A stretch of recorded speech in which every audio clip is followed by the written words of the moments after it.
hold hands and close your eyes. It's midnight, and you're listening to the Ghost Story Guys.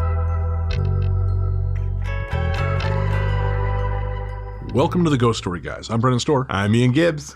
And this is a show where we talk about spooks, specters, and all the other things watching us from the shadows beyond the campfire. Some conversations only make sense after the sun has set, and this is most definitely one. Thanks for tuning in. This is episode number 80, and we're coming to you from that tiny mountain cabin you dream about but can never quite reach. How you doing, Ian? Oh, I'm good. Good. Thanks for throwing it back to me and keeping this thing flowing. Yes. I'm also good. Oh, thank are you? I am. I'm pleased to hear that. Yes. I'm excited because this is being released on St. Patrick's Day. Yay! Yes. And in fact, because of this, one, we have stories from Ireland. We're finally presenting our Haunting of Ireland episode. And that is a haunted place. It really, truly is. Yeah. I mean, this is one of the few episodes in recent memory where we've really had to whittle down stories. Like, we had so much stuff, we probably could have done 2. That's amazing. Yeah, this was really Anthony's baby, and he found a lot of stuff. But before we get there, you sort of had your own luck of the Irish. I did. It was like winning the food sweepstakes. Yeah, before we came to the studio. Yes. And what we do is every recording, we always order takeout. Yes. That our lovely patrons pay for. It's the only benefit I get. True, it is, actually. Yeah. Because they're helping pay my bills right now. Because my job is garbage. But you can hear more about that on the Cabin Fever episode, which we have just recorded for patrons. Yes, once a month, patreon.com/ghost story guys. But anyways, so the patrons pay for lovely patrons pay for a meal. And when Ian's came, it was, well, I'll let you describe it. Sure. Well, I decided to go old school comfort food. So I ordered a restaurant that's famous here in Canada for mostly serving seniors, Swiss Chalet. I ordered a humble quarter chicken dinner with some ribs, and I'm doing keto, so I made sure there were no starches, and that was all I ordered. So the takeout driver appeared, and he handed me 2 very large bags, and I came in to where Brennan was and said, I think there's something wrong. And he never came back. He didn't. Despite the fact that you unwrapped your meal and there was enough there to feed a military regiment. There were 2 meals, plus an order of wings, plus an order of vegetables, plus an extra side, potatoes and gravy, and the buns, and 2 Pepsis that I did not order, nor could I drink. Somewhere tonight in Victoria, there is a very hungry family. Yes. That are waiting because you're gluttonous ass. All they got was a sad little chicken and rib dinner. Well, I feasted like a king. You really did. Although, once I cut out all the starches, it was pretty diminished. I'm not going to lie. Yeah, that's true. Back in my place, there's still a giant stack of shit even I can't eat. Yeah, bread, potatoes. But yeah, so tonight's episode is Irish in nature, and we have been subsequently blessed. We have. Which is great, because I wanted to focus not on the drinking parts of Ireland, because I feel like that is pretty much all anyone talks about. Kind of overdone. And I really, truly love Ireland. I've been there about 3 or 4 times. And it would not nearly enough. I haven't been in about 12 years, but I loved it there. I would love to go back. And I just don't want to focus on all this Blarney Stone, leprechaun, and drinking bullshit. I love the idea of getting into the meat of the place with some really scary stories that are specific there. Stories that could only have come from Ireland. And I think that's what we've got. Well, and I think the Irish people thank you for that, because I'm sure they get tired of all the Blarney Stones, 4-leaf clovers, and leprechauns too. Oh, Christ, I'm sure, yeah. I can't imagine. Although they have the best I don't give a shit about you attitude that I've ever seen of any place I've been a tourist. True. They will literally tell you to your face how little they think of you, but they do it in such a quick way that you're not entirely sure if they're serious. Right. But spoiler alert, dear listener, they are. They truly don't care. We're going to get to the stories in a quick second, but I want to say make sure to stick around for the C segment where we usually do our patron shoutouts and listener mail, because we will absolutely have those, but we will also have a very special treat. One of our listeners has written a jingle for the Ghost Line. And of course, the Ghost Line is the number you can call to leave a voicemail for us with your ghost story, or you can text it as well. And some people have started texting us. That's pretty sweet. So make sure to listen all the way to the end to hear the new Ghost Line jingle. But that's all in the future. First up, we have some scary stories from the past.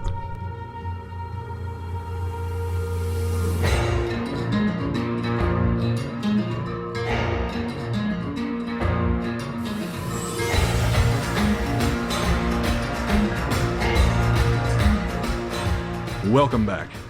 As we said before the break, on this episode we'll be telling stories from Ireland. And this one's been percolating for a little while. The guys have been looking through a lot of different resources, including print sources. And some of the stories we have today are from adapted from books. Some of them actually taken directly from books that are out of copyright. And the reason we've done that is because the stories are so... Well, basically, they're correspondence written to the authors of the book. The one book in question, True Irish Ghost Stories, was written in 1914. And there's a quality to the language that we just don't have anymore. And so I thought, well, why not just take the story directly and tell it in their words? So before we get started, though, have you been to Ireland? No. Been to Scotland, been to Wales, never been to Ireland. Interesting. I've never been to Scotland. Okay. But as I mentioned before, I really, really love Ireland. And one of the things I love about it, again, is the Irish will just tell you they think you're stupid. Right. And I think one of my favorite moments was when we were touring the Jameson distillery. And the guide had been leading us through all the rooms, but for this one room, he didn't lead us. He just said, okay, well, we'll talk about that in the next room. Right. But everyone just sort of milled around the door until he walked up to it and opened it for them. It wasn't locked. He just had to turn the knob. Right. And I heard him say, the door has flummoxed them all. And he turned the knob, pushed it open, and went, I've solved it.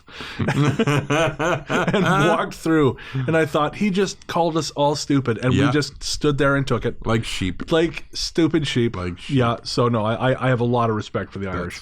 And something I really appreciate about the stories we have tonight they are so very Irish. Perfect. There was one episode we had planned that was a New York City episode, and that was originally going to take place last week, or last show. Right. But what we found is that all the stories we pulled, a lot of them are just kind of soft. You know, they were just stories. They didn't really feel like they had a New York flavor. Right. They could have been anywhere. Yeah. And so we've tabled that episode for now until we can find, maybe expand the scope to New York State.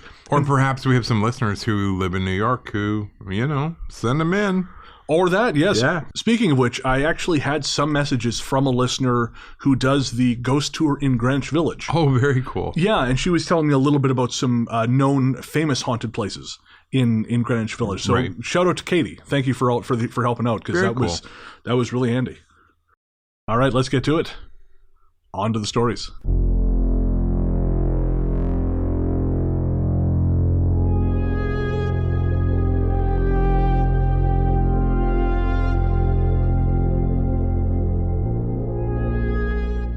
Our first story is called After the Funeral.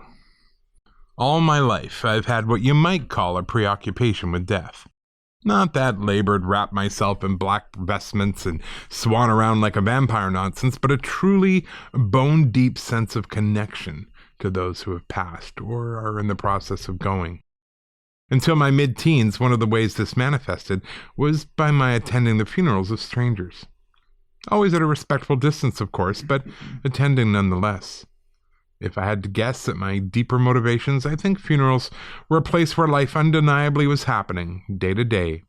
Rolling around my small hometown on a bike, you might forget how close to a sudden end any of us are, but to attend a funeral was to come face to face with tumult, pain, and change.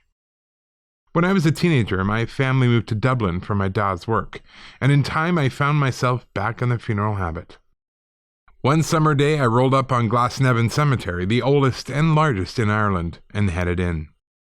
This wasn't my first funeral in Dublin, but it was my first at Glasnevin, so after all was said and done, I toured the place, taking stock of all the crypts and whatnot.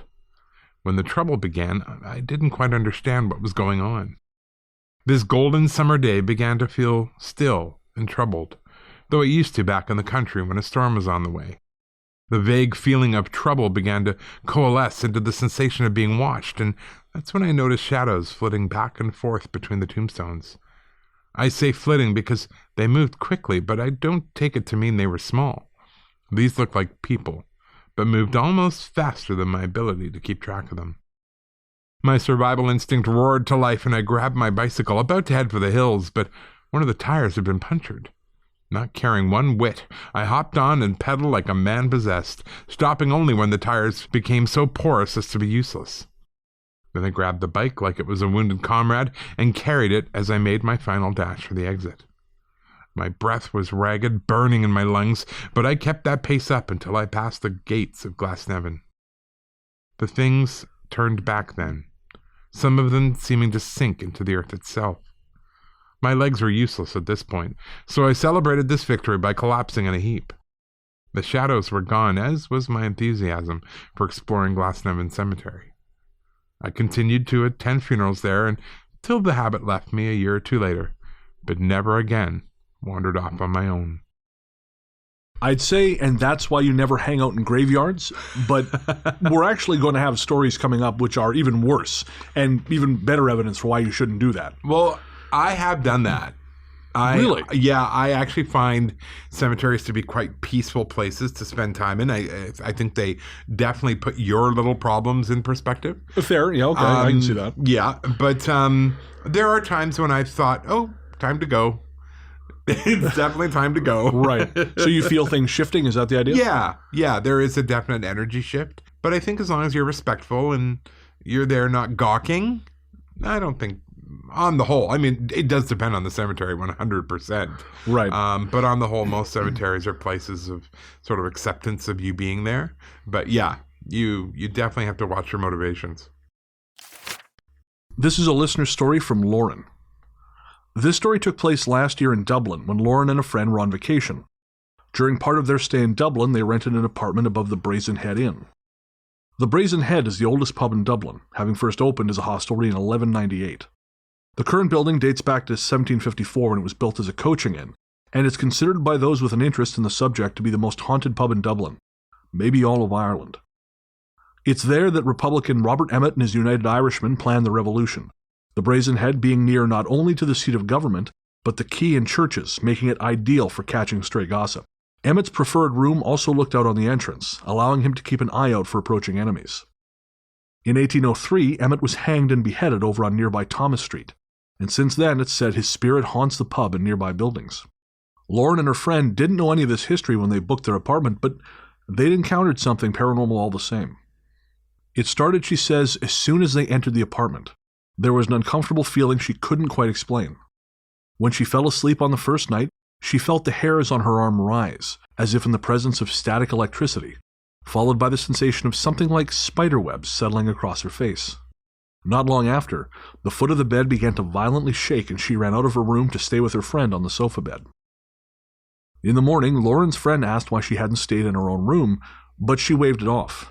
Better, she thought, for only one of us to be frightened. In the days to come, her friend approached her with an admission. Her bed in the living room would shake, but she had no idea why. It was then Lauren shared her own story. The shaking would happen at different times, and were felt only by the people on the bed. They checked online for earthquakes in the area and came up empty. It was the same with their neighbors. No one else in the building they spoke to had experienced anything like it. Whatever was causing the shaking, it was in the apartment with them.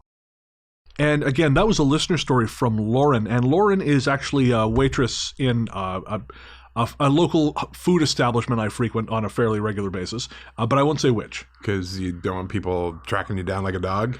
Yeah, well, I just don't want anyone, I don't want to embarrass her by associating her with this shit show you and I have going on here. Now, is she from Ireland or she was visiting Ireland? She was on vacation in Ireland. Oh, cool. Yeah. She had a great time. And funny enough, she knew about the show because of my t-shirt. Oh, okay. Because I have about 1,000 Ghost Story Guys t-shirts. Yes, you do. And she started listening just sort of on her own and then admitted to me one day, I've listened to about 20 shows so far. Oh, wow. Yeah, and I don't know if she's still listening or if she's caught up, but she told me this about, I want to say December last year she told me the story. Wow. And does she spit in your food now she knows who you are? I would assume so, yeah. I would too. Yeah, absolutely.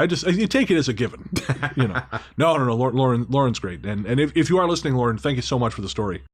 But funny enough, that reminds me of a story, and it's from our show, but I can't remember when.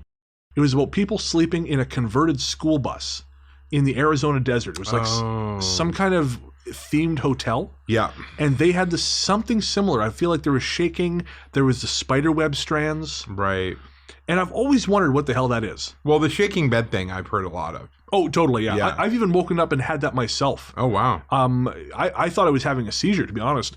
But I woke up and the bed was shaking. And I thought maybe it's me? Yeah. But I didn't think I was moving. No. Never any explanation for it. What have you heard? Oh, just frequent. That seems to be the way ghosts enjoy getting our attention. By shaking the bed. By shaking the bed. You could just send me a text. Exactly. Write me a nice letter. That's right. Yeah. Yep. Maybe bring me coffee in the morning, something along those lines. Dear Bozo, I'm in your house. Wear a robe. Yeah, please wear a robe. And stop farting. I may be dead. I can still smell. And so can the guy sleeping outside your window, so be nice. So again, thank you so much for that story, Lauren. Mm-hmm. In the dark corners. The house where my family spent most of my formative years was so average, it would be comical if it wasn't, again, so average. We were only the second owners of this little piece of Irish suburbia. And so far as I know, the previous residents hadn't experienced anything in the home apart from the kind of ennui common to people who commute to work in the morning and quietly resent each other at night. Despite its thorough mediocrity, there was something about the house that upset me, and that was being left alone in the sitting room. I tried not to make a show of it, but there was something very wrong with the room's far right corner. At first I couldn't explain it.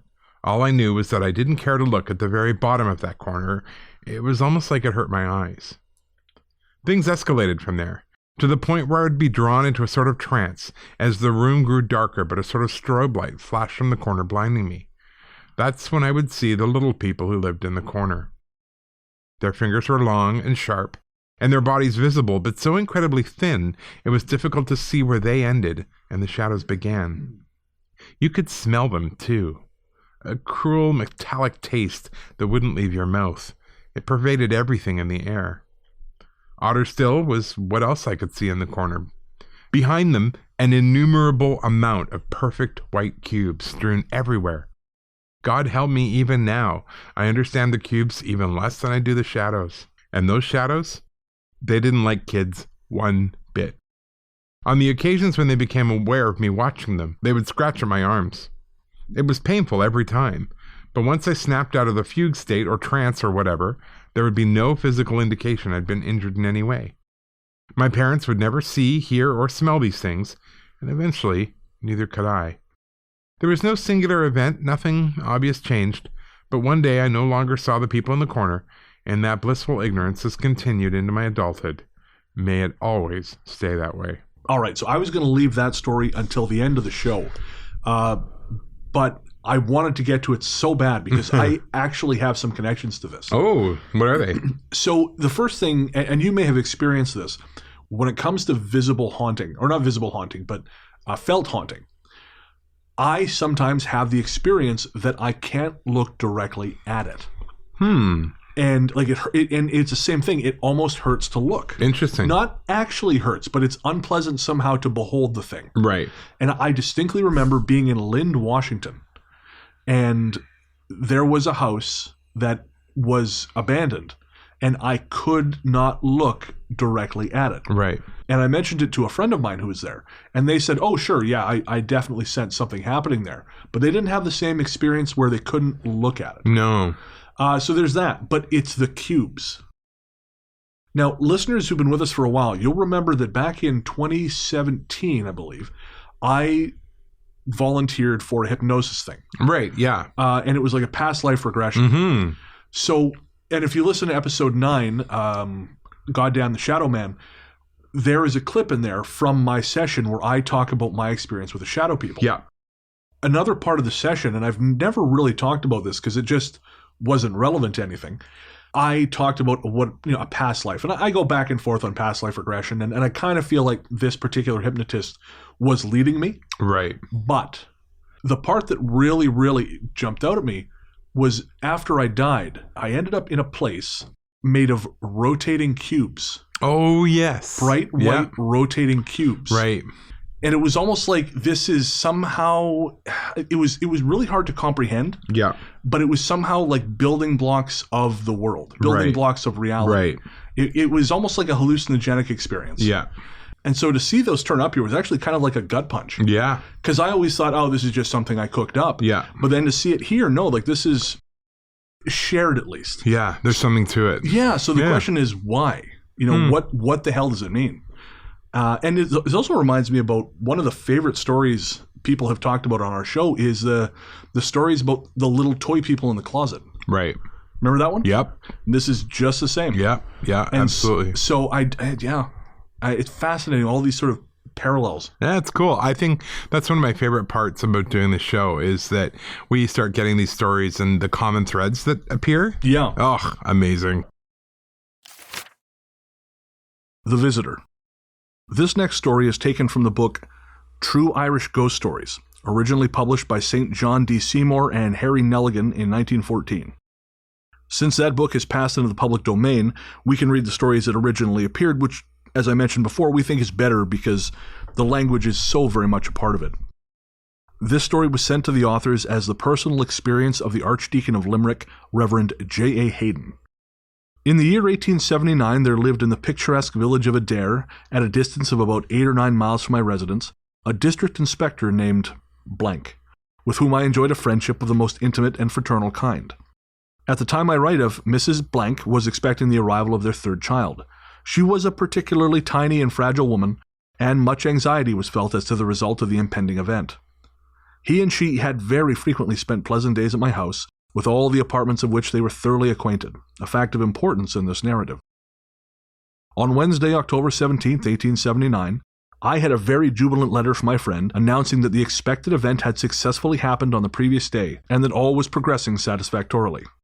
On the night of the following Wednesday, October 22nd, I retired to bed at about 10 o'clock. My wife, the children, and 2 maidservants were all sleeping upstairs, and I had a small bed in my study, which was on the ground floor. The house was shrouded in darkness, and the only sound that broke the silence was the ticking of the hall clock. I was quietly preparing to go to sleep when I was much surprised at hearing, with a most unquestionable distinctness, the sound of light, hurried footsteps, exactly suggestive of those of an active, restless young female coming in from the hall door and traversing the hall. They then, apparently with some hesitation, followed the passage leading to the study door, on arriving at which they stopped. I then heard the sound of a light, agitated hand apparently searching for the handle of the door. By this time, being quite sure that my wife had come down and wanted to speak to me, I sat up in bed and called to her by name, asking what was the matter. As there was no reply and the sounds had ceased, I struck a match, lighted a candle, and opened the door. No one was visible or audible. I went upstairs, found all the doors shut and everyone asleep. Greatly puzzled, I returned to the study and went to bed, leaving the candle alight. Immediately, the whole performance was circumstantially repeated, but this time the handle of the door was grasped by the invisible hand and partly turned, then relinquished. I started out of bed and renewed my previous search, with equally futile results. The clock struck 11, and from that time all disturbances ceased. On Friday morning, I received a letter stating that Mrs. Blank had died at about midnight on the previous Wednesday. I hastened off to Adair and had an interview with my bereaved friend. With one item of our conversation I will close. He told me that his wife sank rapidly on Wednesday, until when night came on she became delirious. She spoke incoherently as if revisiting scenes and places once familiar. She thought she was in your house, he said, and was apparently holding a conversation with you, as she used to keep silence at intervals as if listening to your replies. I asked him if he could possibly remember the hour at which the imaginary conversation took place. He replied that, curiously enough, he could tell it accurately, as he had looked at his watch and found the time between 10:30 and 11 o'clock, the exact time of the mysterious manifestations heard by me. Well, there you go. And that is so, I don't want to say common, because I think that's maybe overstating the case, but I have heard of cases like this. Well, that's what happened with my dad. Of course, yeah, we talked Right? about that on Yeah. last episode. Yeah, so this is the exact same thing, where the person at the other end was able to verify when it had happened Yeah. and what was going on. Yeah. And there was another example which I didn't mention when we talked about your dad coming to visit your son before he passed. It was a friend of mine several years ago lost her husband, and they're an older couple, and they had a dog named Teddy. Right. And Teddy was his dog. The husband had been in hospital for, I think, several days, up to a week before finally passing. Right. And towards the end, he was passing in and out of consciousness. He was delirious, a lot of it. Yeah. Well, one day, his wife, my friend, took Teddy to, I want to say, to the groomers or something, left him there, and then went to go see her husband at the hospital. Right. And for the first, I don't know, say half hour of her visit, he was out of it. Right. And then he came to and he was lucid again. And he looked at her and said, "Where's Teddy?" And she said, "Well, he's not here. I can't bring him to the hospital." He said, "No, he's not at the house." Yeah. And she said, "What the hell are you talking about?" He said, "I was just there. Teddy's not at the house. Where's Teddy?"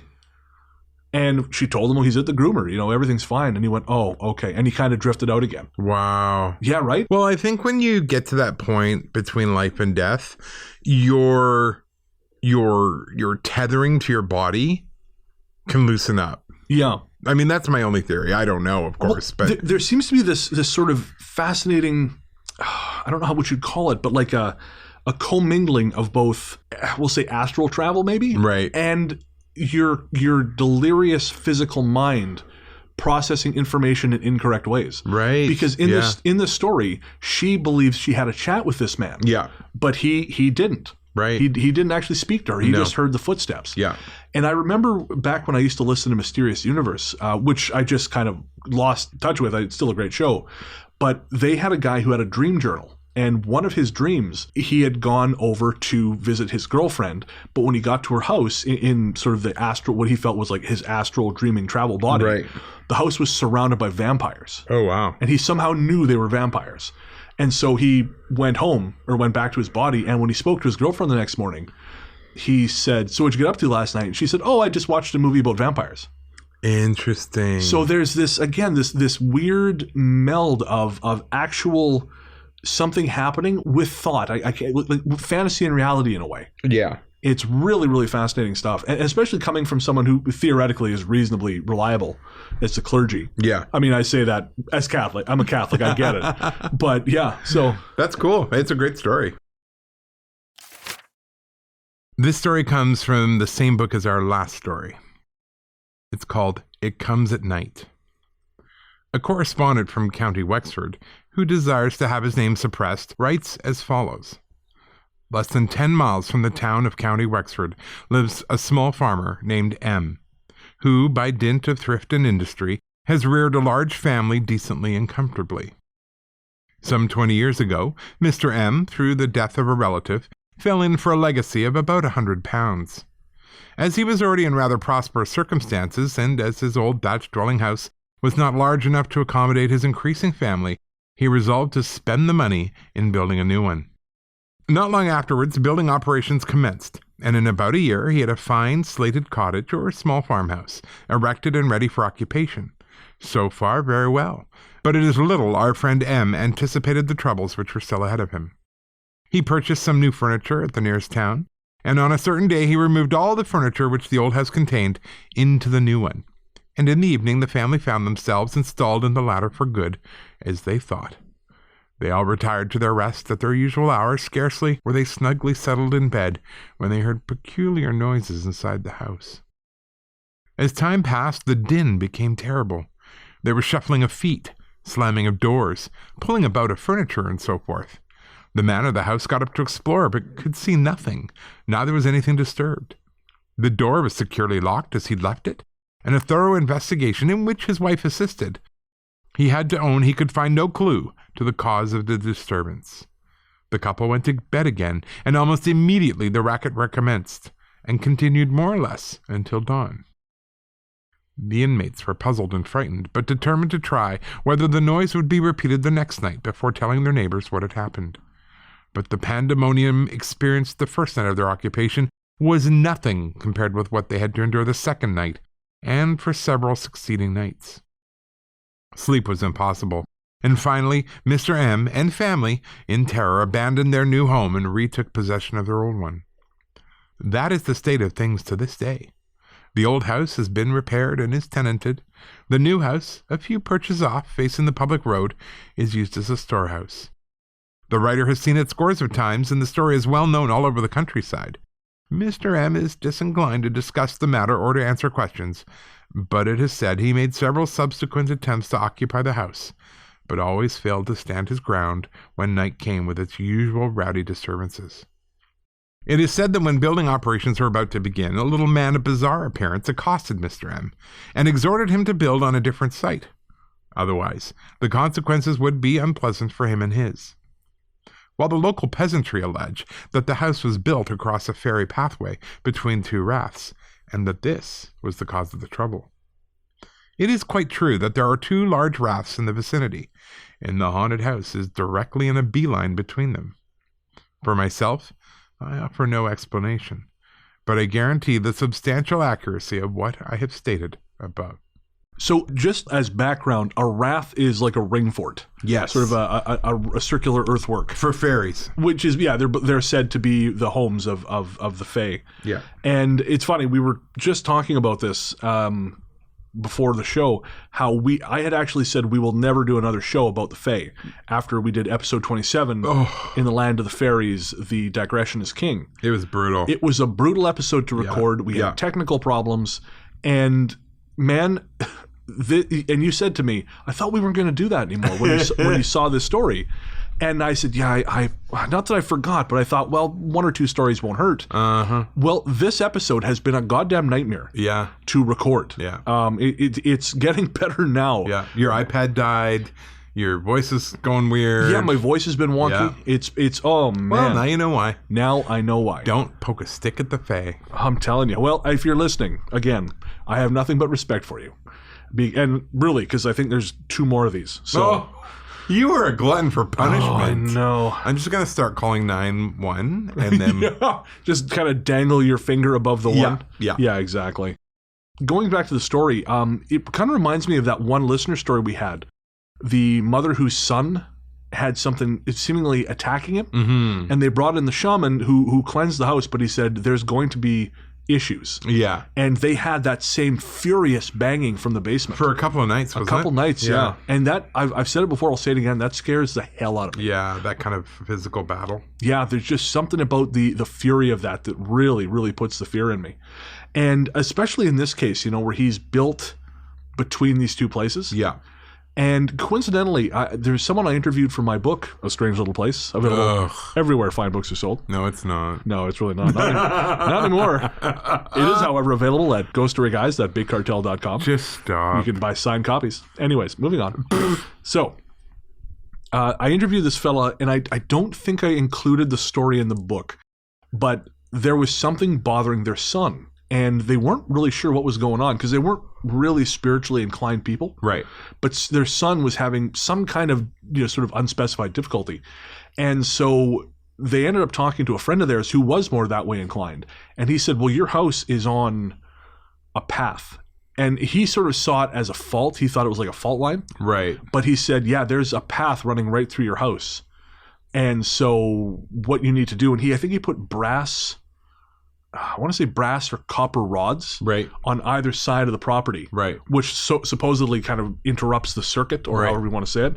And regardless of whether it did or just psychosomatically it worked, it solved the problem. He stopped having that issue. Wow. But there was that sense of, you're built between 2 things. Right. And I have heard another story, and sadly I can't really share it here, but I know people who did something similar to this guy and had the same results. Wow. So it's very much a case of, you can say this is nonsense, this is bullshit, believe this at your peril, whatever, like this is old time superstition and you're stupid for believing it.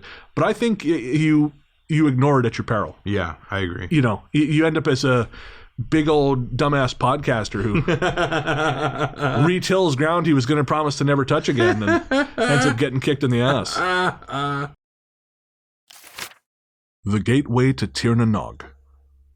In my life, I have lived all over the world, from West Africa to Australia to Thailand and beyond, but none of those places have ever offered up as unusual an experience as I'm about to relate to you. In the 1990s, I traveled to Ireland to visit with my family who lived in West Cork. My sister owned a small stone cottage on a hilltop from which you could see forests and fields and all other manner of beauty. After a while, there's only so much catching up you can do, so having filled my familial obligations, I set out on a bicycle tour of the country, staying for the night in whichever lodgings I happened to find along the way. Eventually, I got tired of the coast and decided to head inland, over the mountains to Dingle. This being the pre-digital age, all I had to go on was my paper map and the navigational smarts of anyone who I happened to ask for directions. For the first time, the map failed me and was unable to provide me a clear path through the mountains, so I set out looking for somewhere to ask directions. I recall reaching a crossroad with a church at it and bearing left to a small garage. Inside the garage, I bought a candy bar and soda from the little old lady behind the counter, who asked me where I was headed. I explained I was dingle-bound by way of the mountains, and in a very kindly, soft voice, she suggested I would be happier on the coast road. Of course, I explained I had seen enough of the coast road and wanted to go head inland, but she repeated herself.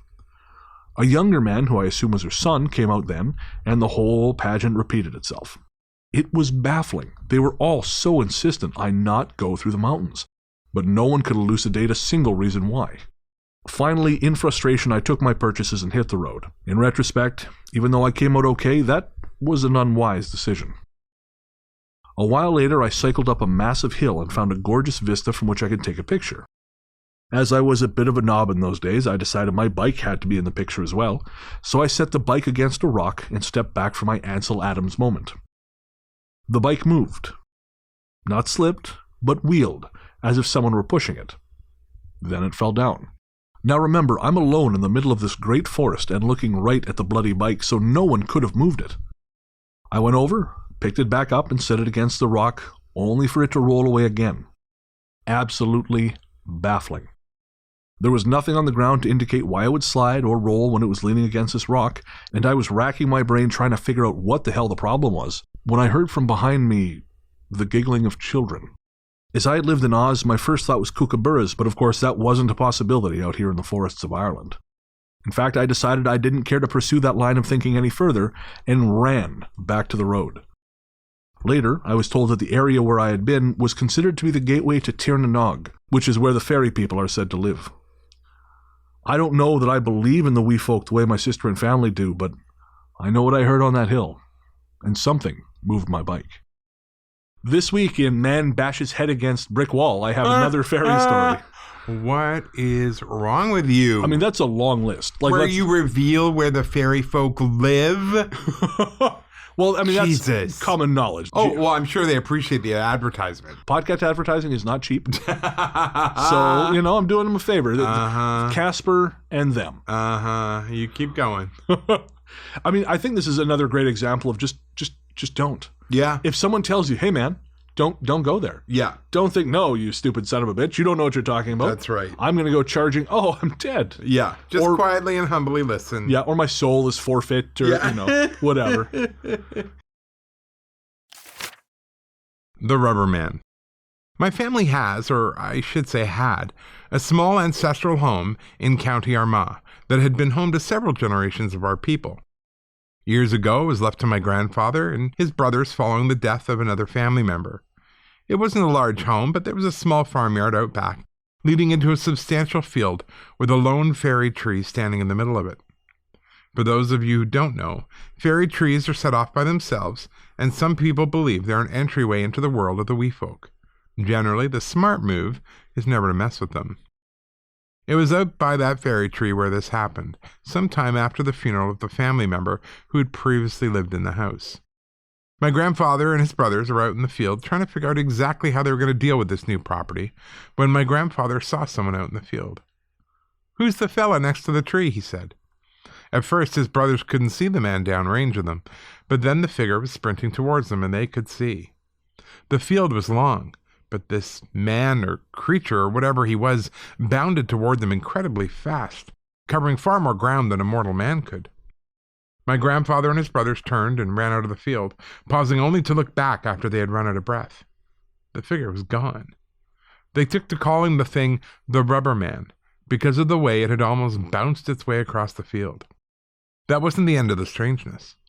One of the brothers would periodically stay in the house, but only if he had company, because doors would slam and there'd be a banging on the walls, sometimes so loud the neighbors heard.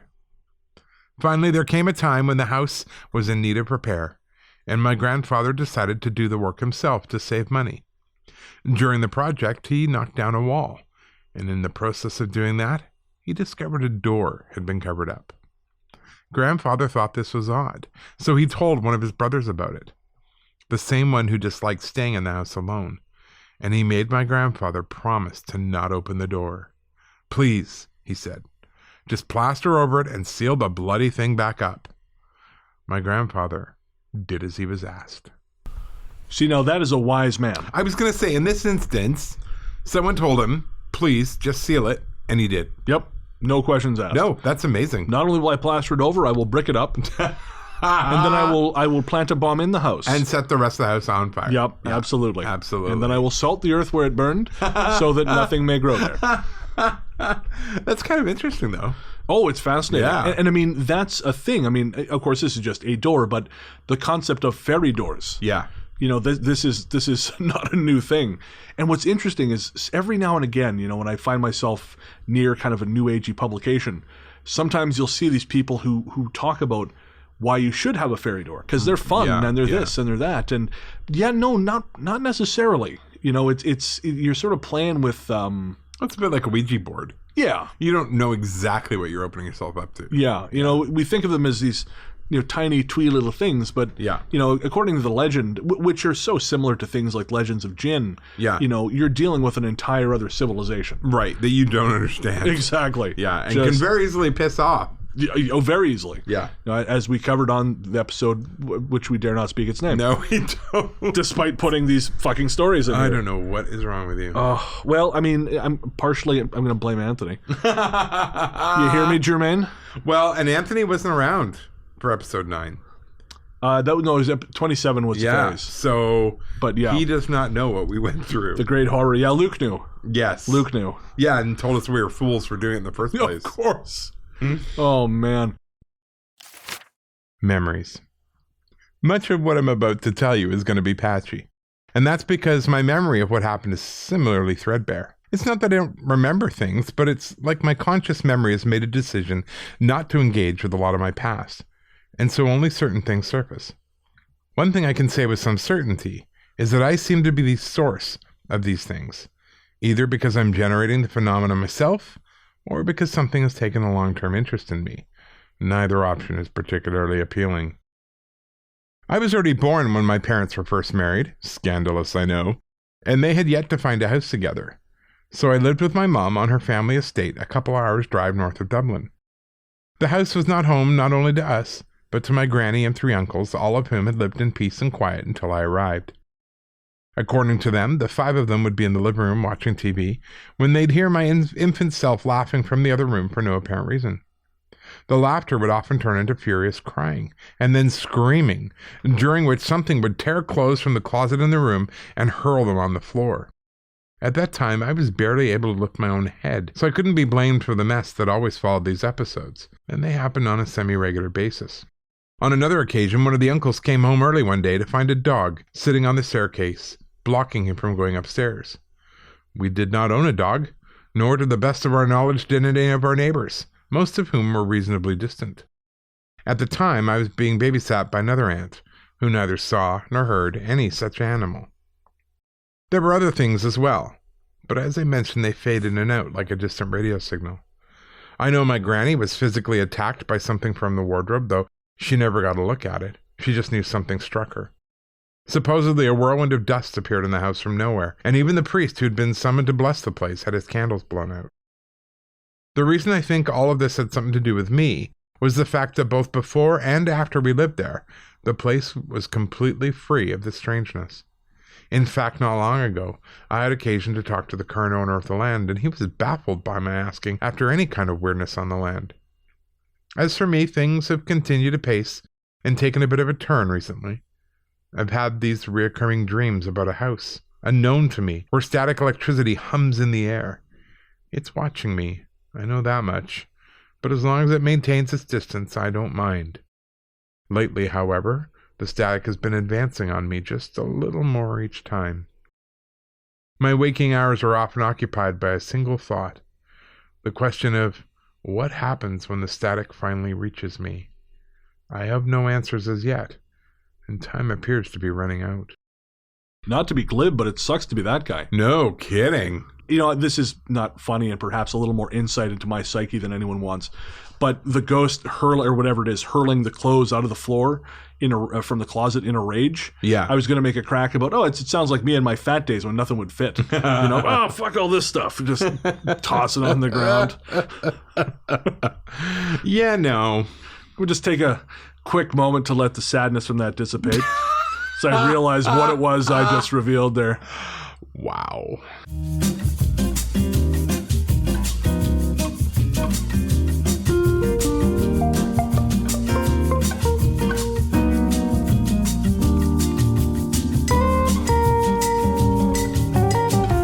And we're back, and let's never speak of that again. Agreed. This has been a weird record, man. This has been weird. Ghosts in the Graveyard. Should you be inclined to go looking for it, you would find Friars Bush Cemetery on Stranmillis Road in Belfast, not far from Queen's University. It's a small place, no larger than 2 acres, but it has a long, infamous history. The name itself comes from a friar who was murdered there sometime around the turn of the 18th century, and until 1869 the victims of cholera, plague, famine, and all other matters of unpleasantness were also interred therein, often anonymously. The burial mound known as Plaguey Pit is believed to be home to thousands of the dead, their bodies burned to prevent the spread of infection. It is a grim, solemn place, and yet when we were children we would play there, a game called Ghosts in the Graveyard, no less. The game was hide and seek, but with the hiding done behind enormous gravestones, with a kind of disregard for mortality only children can muster. Our favorite time to play it was at night, when we would sneak out of our houses and ride bikes to Friars Bush. Once everyone had arrived, we would start the game. One of us would be it, and would hide while everyone else counted to 50, and then set out to find the ghost in the graveyard. On this particular night, I was out with my friends Gavin and Kay. We got to Friars just after midnight, and luckily for us, the heavy old steel gates were unlocked. The stone walls of the place are quite high, adding to the foreboding air. Once we were inside, I remember us standing on Plaguey Pit, staring up at a starless sky. Eventually the game began, and it was decided Kay would be our ghost. We covered our eyes and counted as she ran to hide. Once it was time to start looking, Gavin and I split up, with him starting his hunt from the opposite end of the cemetery. Slowly I made my way between the markers, my footsteps muted by the tall grass, until I saw a shadow move behind a particularly large gravestone. I shouted, "Aha!" and rounded the stone to declare myself the winner, but Kay wasn't there. Then I saw her shadow again, a short distance away, darting from grave to grave in an attempt to keep hidden as she made her way towards the center of Friars Bush and Plaguey Pit. Knowing there was no more cover between one side of the pit and the other, I decided that would be when I surprised Kay and won the game. From a distance I saw her shadow dash across the open lawn before hiding again behind a marker and staying there in a low crouch. I was at the edge of Plaguey Pit, about to take a run at Kay's shadow, when in the distance I heard Gavin shout, "Ghost in the graveyard," followed by Kay's joyful screech of surprise. The shadow behind the gravestone ahead of me had not moved. For a moment I thought perhaps I'd been mistaken all this time, but then the pitch-black outline I thought was my friend extended an arm. I ran, or tried to. My foot came down so hard on the edge of Plaguey Pit that the soft soil sucked it right under. I was stuck and had lost track of the shadow creature. All I could do was scream, and scream I did, until Gavin and Kay found me and helped me pry loose my foot from Plaguey. I know it sounds mad and is probably the fancies of a child, but at the time it felt like if the shadow couldn't have me, the earth would. That was the last time we played Ghosts in the Graveyard. As my grandmothers would say, no shit. That would have been the first and last time for me. Holy man. Hey guys, let's go to the graveyard and play tag. No, I'm good. Yeah, I'm going to play the Xbox. Yeah. You guys go ahead, bring me back and kick out. Yeah, there are few things that frighten me as much as this doppelganger idea. Yeah. The idea that you see someone familiar and you're about to interact with them and realize it's not them. Yeah. And to do that at night in a goddamn graveyard. Whoa. Which is a locus for weird stuff, because the story after this is also from Friars Bush. Right. And I think is worse. Wow. Considerably worse. All right, well, let's get to it. All right. The Thing That Cried. A long time ago, I lived near to Friars Bush Cemetery, and I'll tell you straight off, I never liked the place.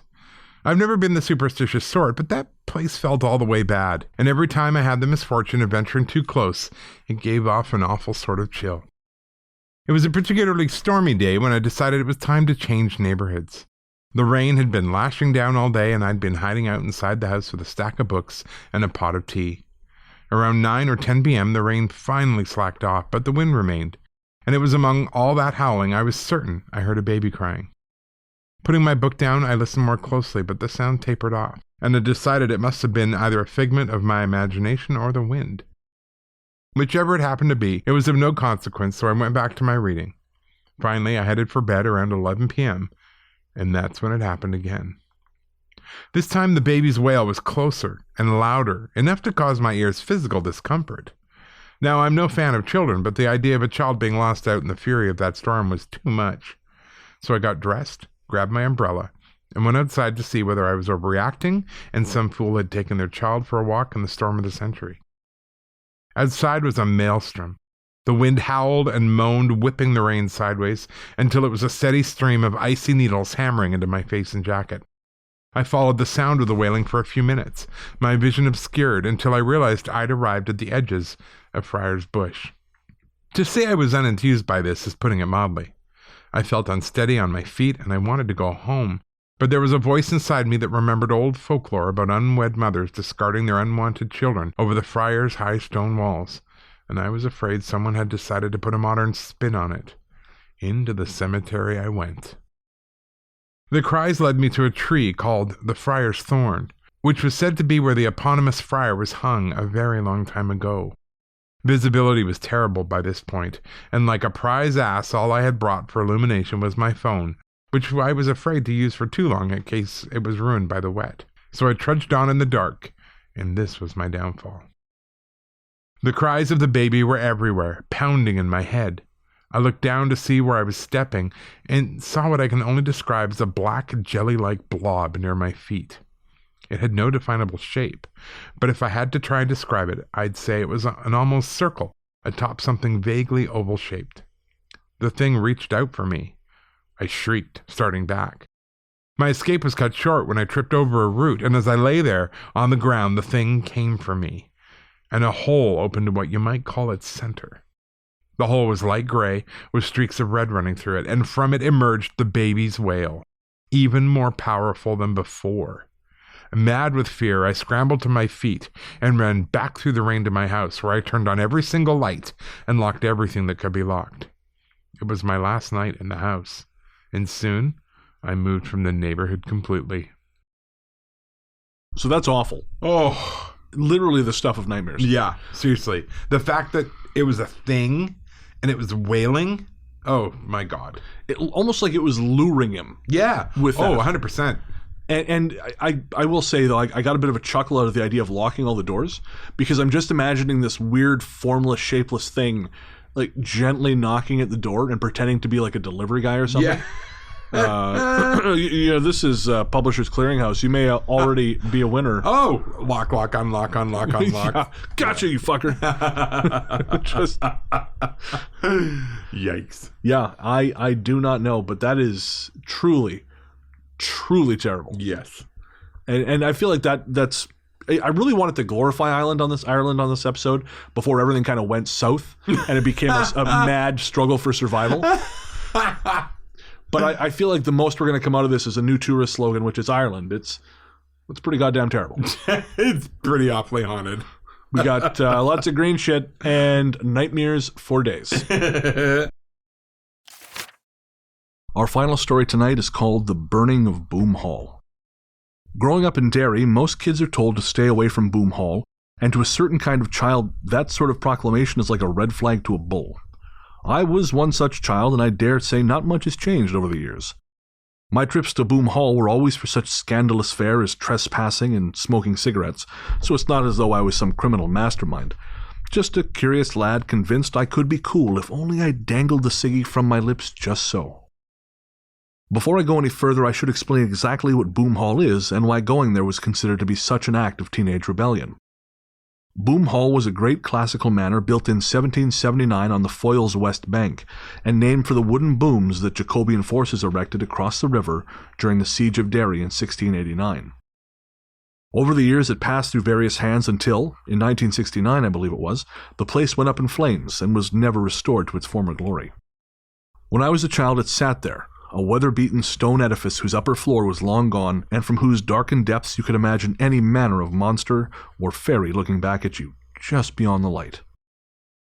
In my trips to Boom, always in the day, I found it to be a peaceful but guarded place. Always there would be something in the air, something physical but indefinable, hovering there, and it would always make me sneeze. The air around the place had a peculiar smell, too, like an old room you'd just opened for the first time in years. Except it was like that every time I went, as if the whole ruined shell somehow stood outside of time. My last visit to Boom Hall came in my teens, when I'd wandered down there to have one of my furtive cigarettes. It was a warm summer's day, and I lay in the grass thinking about whatever it was I used to think of then, and slowly polluting my lungs. When I first smelled the burning, I assumed it was my smoke, so I put it out, but the smell only became more powerful. It was the sound of a woman screaming that really got my attention. I leapt up and ran in the direction from whence it had came, towards Boom Hall. Seeing nothing up front, I ran around back, where I still saw nothing, but somehow, and I remember this as though it happened yesterday, I heard flames and felt their heat. Back to the front of the building I ran, where the screaming was now louder than ever, and I looked up, finally finding the source. In the far left corner of the upstairs, where not only was the building falling down, but there was no longer even a floor, I saw a woman, her long blonde hair braided behind her. We locked eyes, and I felt as though she gazed into my very soul. I blinked first, and afterwards she was gone. The heat and sound of flames vanished too, leaving only myself and the broken hulk of Boom Hall. Well, at least we ended on a classic ghost story. And one that, those are so interesting to me when you kind of relive something that happened like that. Like we do one on the ghost walk about the Valencia, SS Valencia. Oh, of course, right. Yeah, and how fishermen can sometimes catch the sinking of the ship, and it plays out and they hear the screams and the whole deal. Interesting. I didn't know that. Yeah. Oh, I knew the Valencia had wrecked off the coast. I didn't understand all the associated... It's now called Valencia Point. It was one of the worst maritime disasters in that time period, and the worst in the graveyard of the Pacific, which is where it happened. Interesting. Mm-hmm. I had no idea. All right, folks. Well, that is it for our Haunting of Ireland episode. Thank you for enduring my, again, strange voice issue, the technical problems we had. It has been, you're not going to hear it, most of it, in the show, but my God, what a night it has been. Well, and have a happy St. Patrick's Day. Yes, absolutely. From the sound of it, there aren't going to be a lot of parties or parades. But well, no, but you can always get one of those mint shakes. Shamrock shake. There we go. From McDonald's. Absolutely. Yeah. All right, we'll be right back with our patron shoutouts and listener mail.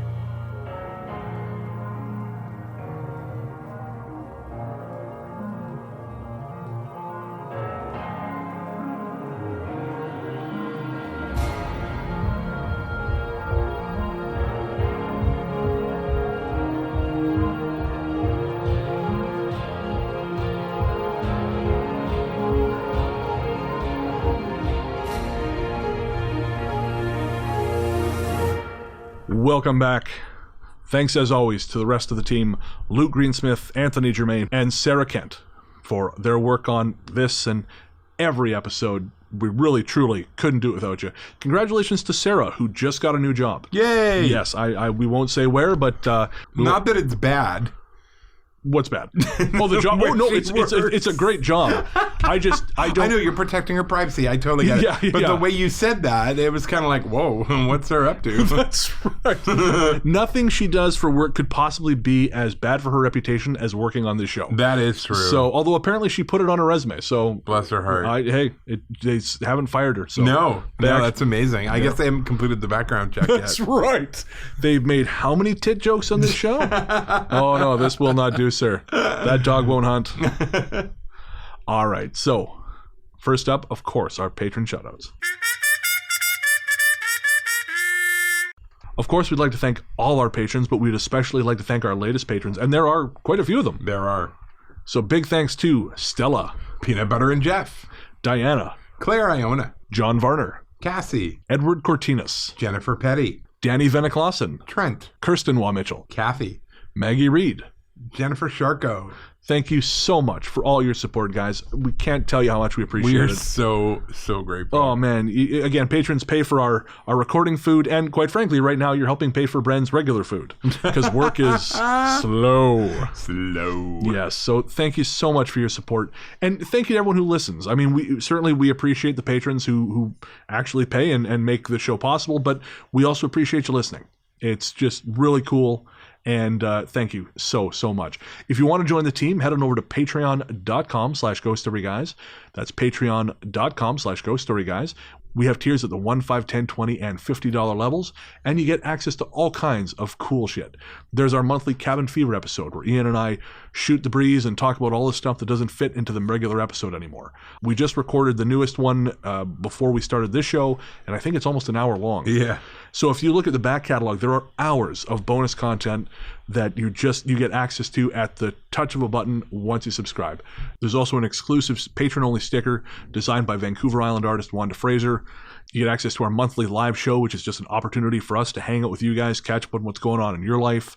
You catch up what's going on in ours. And there's stuff we can talk about on those patron-only live shows that we just can't talk about any other time.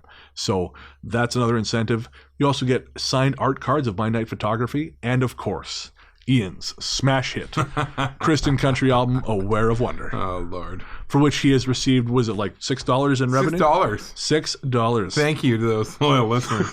That's right. Those 1/18 of a penny Spotify streams. That's right. Yeah. Keep it going. Put it on repeat. That's right. I should do that. Hire a click farm to just play your album. In China somewhere. Speaking of which, one of our listeners, I'm sorry, I don't have your name handy. She heard your song, I Know the Lord, playing over the PA in a shopping mall in Northern England. That's bizarre. I nearly came. That is I was bizarre. So happy. That's what right. Bizarre stream on Tidal or one of those is playing that. I'm just going to finish this up. If you want to join the team, patreon.com/GhostStoryGuys. Now, I got to say, we have to just touch on this briefly because your album was something you recorded in 1995. Yes, I was 23. Yes, you toured behind it. Yeah, you did pretty well actually. Yeah, I sold all copies of the album. Yeah, and when we met, we hung out at your house once, and you played me a bit of it. I did, and I said, "This is actually pretty good. I mean, it's Christian country, but it's good. It's and I want a copy, and I'm like, no, never." And then one day we were coming back from breakfast, and Ian handed me a shrink-wrapped cassette copy of his album. He said, "Hey, I found this while I was cleaning out the garage. And there is nothing you can do with it. Yeah, you can't do any damage with this." He was halfway across the street back to his house before I found a place in Victoria that transfers cassettes to MP3s. And within 10 days, that album was uploaded to every single streaming service currently available at that time. Oh, my God. And on his birthday, 3 years ago, March 10th, 2017, you came into the studio. Yep. And I said, "Hey, I want you to hear this." I fired up iTunes, and I Know the Lord came over the speakers, and Ian's face dropped. It was magnificent. I have never been happier. I've never been so pissed off and so touched by something simultaneously. Were you really mad? No, I was horrified. I was embarrassed. I was horrified. It was like someone finding nude shots you did when you needed the money back when you were 20, and then all of a sudden they're in a magazine. Well, those will be published for your birthday next year. I needed the money. And Ian always jokes that, that Brent did this to embarrass me. I really didn't. I know. I know you know. But I genuinely think it's a good album. I genuinely do. If I thought it was shit, I would have just quietly forgot about it. That's very kind. I do have, the whole point of this is that the crappy cassette quality tracks are what plays on all the streaming services. We do have the digital files, and that is actually what we send you when you become a $20 patron. Yes, absolutely. So you can play it in all its gorgeous digital sound. It's amazing. And to find out, literally almost 3 years to the day after it was released into the wild, that it is now part of a playlist in a mall in another country was the pinnacle of my life. Yeah, you know what? We'll see how much money I get from that. Nothing. Literally tens of pennies, if that. I was so happy I could have died a completed human. That's so funny. Thank you so much. Again, I'm sorry I don't have your name handy, but thank you so much for sending that in. It's hilarious. That was wonderful. All right, so next up we have our listener mail. Our courteous and efficient staff is on call 24 hours a day to serve all your supernatural elimination needs. We're ready to believe you. As always, we'd like to thank everyone who reaches out to us. I can't tell you how cool it is to hear your thoughts, hear your stories, which we could then share on Listener Stories episodes, and your gentle criticisms, of course. And thanks to everyone who reaches out. If you want to send us a note, ghoststoryguys@gmail.com is the place. There are other places you can reach us. We'll tell you about those in a little bit. But first, we'd like to thank, by name, all the people who wrote in over the last 2 weeks. They are. And prepare yourselves. This is a long one. Rin, Kim, Jay, Katrina, Melissa, Christina, Kelly, Sean, Alex, Mina, Jeffrey, Lisa, Bob, Anna, Amy, Victoria, Susie, Brianne, Megan, Jay, Peter, Mayshri, Adam, Raimundo, Catherine, Tiffany, Scott, Denise, Samantha, Elizabeth, Denise, Wendy, Sierra, Chris, Amber, Simon, Joshua, Bob, Rachel, Amy, Sam, Denise, Kim, Aaron, Julie, Rebecca, Ashlyn, Charlotte, Sam, Ruth, Kiki, For Real, which I love, from the Mission Spooky podcast, Catherine, Virginia, Amber, Jessica, Jennifer, Marcus, Lily, Emma, Amber, and Jen. I know. And if you think you're like, wait, they mentioned that name before. Yeah, that's because several people of the same name wrote in, and I felt bad about just leaving them off. So they're like, oh, I'm the only one. No, you're not. Nope, there are were many. Several. And yes, A lot of people named Amber. it's a good name. It's a good name. Again, thank you so much for reaching out, folks, with your compliments, your questions, your gentle criticisms. Very gentle, or Brennan will cry. So true. I'm very fragile. But we really do love hearing from you. It just reminds us why we do this and encourages us to keep going. If you have a story you want to share, send it to us at ghoststoryguys@gmail.com. You can also find us on Facebook at facebook.com/ghoststoryguys and Instagram at instagram.com/theghoststoryguys and on Twitter at just ghoststoryguys. Sarah is the administrator of the Twitter account. Make sure to go over and say hi.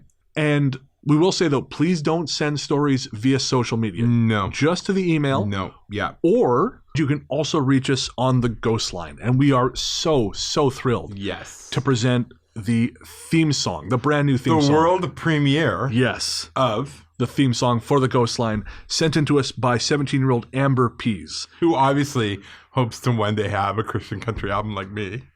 Dream big, Amber. Dream big. Dream bigger, sweetie. Yeah, please. Also, huge thanks to her mom, Leslie, who connected her to us. So here it is, the theme song for the Ghost Line. There's something strange in your neighborhood. Who you gonna call? Ghost line. Call 1-888-588-6920. Thank you so much, Amber. That is so cool. That was such an awesome surprise. Thank you for sending that in. Again, that number is 1-888-588-6920. You can also text us at 925-553-4789. The 1-800 number should be free for everyone in North America. However, that text number is an American number, so just be aware if you're texting us from out of country, you might have a charge for that. But again, that's 925-553-4789. Just so you know, when you do text that number, you'll get an automated response. It can take a little while to generate, but you will get that. Unfortunately, if you have questions, you're better off sending those as emails. Yeah. Because we're not able to respond to the text line. So I know we have had some people text us, which is amazing. More and more people are using it. I friggin' love it. Every time I see one come in, I'm thrilled. And we've also had a couple voicemails. I haven't had a chance to check them yet, but we've had them. And again, I can't wait to hear them. So 1-888-588-6920 is the number to call to reach the Ghost Story Guys Ghost Line. We can't wait to hear from you. We also had a little bit of fun news, which was just before we started recording. The latest edition of David Weatherly's Wood Knock series, which is sort of an anthology of essays about Bigfoot and Bigfoot-related phenomenon, has just been released. And there are a couple friends of the show who are contributors to that, including Shannon LeGros of Into the Fray Radio and the very talented artist, Mr. Sam Sheeran. And just before we started recording, Sam reached out to mention that he had directly quoted Ian in his essay in Wood Knox Volume 4. And Ian is, you're now an authority. Wow. That's all it takes. I mean, it's not great wisdom that was quoted, but still, it was quoted. I'm honored. Thank you so much. That's pretty sweet. So again, if you want to check that out, I'm a big fan of everything David does. I think David's a great researcher. And of course, I'm a huge fan of both Sam and Shannon. That's Wood Knox Volume 4, and you can find that everywhere you buy your books. Don't forget to rate and review the show on iTunes. It helps get the word out, brings people to the show. I know we seem to have 4 or 5 people every week, and we're so grateful. It just means the world to us that you guys are doing that, and you always have such nice things to say. You do. So thank you again. At some point, maybe we'll read 1 or 2 of the things on the show. Ugh, no. I know they're so complimentary. It's almost like self-masturbation. As opposed, no, never mind. I don't want to know. This is If you have a couch with strung out of arms. Oh, Jesus Christ. You live in a nightmare world. I do. And I am trapped here too. Oh, I do want to say thank you to everyone who sent me birthday wishes. That was very kind. Yes. And Brennan, your constant harassment through Instagram was also appreciated for my birthday. That filled the day with sun and joy. Yeah, well, yes. Thank But you. mostly thank you to all the listeners who took the time to just say hey and happy birthday. Absolutely. It was awesome. No, you guys are the coolest. Speaking of birthdays, before I start shilling our merchandise, I want to send out a belated happy birthday to our listener, Lucy. Her mom, Samantha, bought some books from us for her birthday, and she also got a Ghost Story Guys shirt. And her mom sent in some pictures. Lucy, happy birthday. We Definitely. are thrilled to have you listening to the show. Scares the shit out of me, I don't mind telling you, because some of the stuff I say, man, it worries me. It's horrible. I try not. It keeps me up at night sometimes. But I like to think I'm preparing you for the world at large, Lucy. Oh, yeah, that's your role. Yeah. I'm Preparing children for how horrible the world is. I'm like Mr. Miyagi, but for F-bombs. Anyways, happy birthday, Lucy, from both of us. If you want to pick up some Ghost Story Guys merch, head on over to ghoststoryguys.redbubble.com. We have all kinds of designs from a lot of talented artists, including Canadian artists Becky Campbell and Wanda Frazier, and American artist Bob Vasquez. We also have actually a really fantastic new design featuring Ian's cat, Randy. Randy the Devil Cat. Randy the Devil Cat. Yeah. It's just finished by Bob. It's only available in sticker, but it is there. So that's all at ghoststoryguys.redbubble.com. If you do buy a piece of merchandise like a shirt or a mug or a poster or something, make sure to send us a copy of your receipt to ghoststoryguys@gmail.com. Or text it to the ghost line, I guess. And we will send you a Ghost Story Guys logo sticker as a thank you. Again, just for the record, that's only for the larger pieces of merch. T-shirts, mugs, and so on. Again, just send us a copy of your receipt and we'll send that over. If you want to pick up signed copies of our books, head on over to ghoststoryguys.bigcartel.com. And then, again, we can sign it, personalize it, send it out to you. We also have pins and postcards with my night photography. Again, that's ghoststoryguys.bigcartel.com. Our theme song, Radio, Into the Darkness We Go, is composed and performed by Peter of Podzontommusic. You can find more from him at soundcloud.com/therealpodzontommusic. Our story's theme is The Future Belongs to Them Now by Hexxagram. You can find more from them by searching for Hexxagram on all your major streaming platforms. That's Hexxagram with 2 X's, not 3. And if you sign up as a patron at the $10 level, you get both those songs as ringtones in MP3 format, and those songs are not available to stream anywhere else. That Hexxagram track specifically is exclusive. You get that by becoming a patron. All other music and sound effects on this show are provided courtesy of Epidemic Sound. If you're looking for PodSafe music or sound effects for your next project, head on over to epidemicsound.com and check them out. I guess that's going to do it. I think it is. We'll be back in 2 weeks with another show, and a better show. One with no face stories. Yes. Please. I promise. Okay. And until then, into the darkness we go.